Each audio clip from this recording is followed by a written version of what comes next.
Hey everybody, this is the first of a series of videos I'm planning to do on the Westminster Shorter Catechism. Many of you in Carpet would recognize these as a few that I've done on Sunday nights with you. And middle school, more recently, we were working through some of these in Sunday school class. So we're going to start back over in the beginning. So a few of these, it may be a review to you. For others that haven't been here, welcome. Glad you're here. I pray that through these videos will give you some encouragement to search out the scriptures. Everything that we have here, the Westminster Shorter Catechism, is from the scriptures. So I encourage you to look at those as we move forward.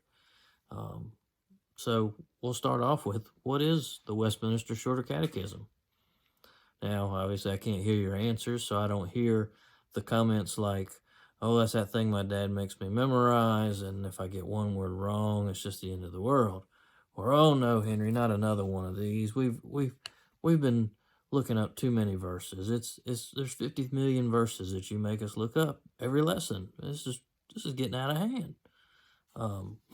While both of those may be very true, the Westminster Shorter Catechism is actually a summary of Christian doctrine. That's why we're flipping all through the Bible. It is a summary of Christian doctrine. It was put together by the Westminster Assembly back in the 1600s as a way to put things in a simpler question and answer format to help us learn about the Bible and the things we need to know. The Shorter Catechism itself is actually nicknamed the Child's Catechism. So don't be overwhelmed. This is for you. And so as we start off with the first one, I'll read you the first question, which is, what is the chief end of man? And the answer to that is, man's chief end is to glorify God and to enjoy Him forever. So as we read this, the first thing it tells us is, we're here for a reason. We're here for a reason, and that reason is God.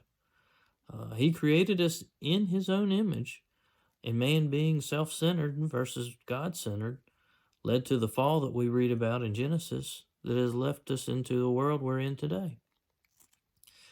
So we are to glorify God, as it says, by reflecting God's glory through us in everything we do. That can be found in 1 Corinthians 10:31. In Psalm 73, we see that as Christians, we're invited to glorify God because we want to. We want to. Even Jesus in John chapter 17 sought out to glorify God through Him. Even those that don't want to glorify God and to serve Him are subject to God's rule and authority. We read that in Romans 9. In that, we read that for the saved, God's glory can be seen and praised, and for the lost, God's wrath can be seen and honored.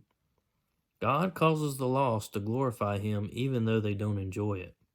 But remember, the saved want to glorify God, and they do enjoy Him forever. Now, it says the answer to this was man's chief end is to glorify God and to enjoy Him forever. Man's chief end. That doesn't mean that we can't have any other goals or priorities in life. When we think about priorities in life, think about, you may think of family or church or friends, work, whatever your priorities are. Well, a lot of times you may hear the word God. Well, God shouldn't be a priority. God should be in every priority. So if we're seeking to glorify God, God is not a priority. He is in every priority of our life. So we should seek Him. I'll use this illustration. Faithful schoolwork is just as much a part of glorifying God as worshiping Him at church on Sunday.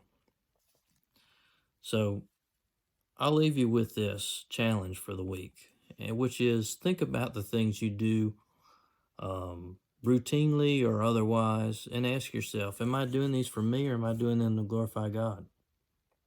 And if the answer is, I'm doing it for me, then I would encourage you to ask yourself this question: are these things I'm doing for me, can they be done to glorify God, or should I stop doing them altogether?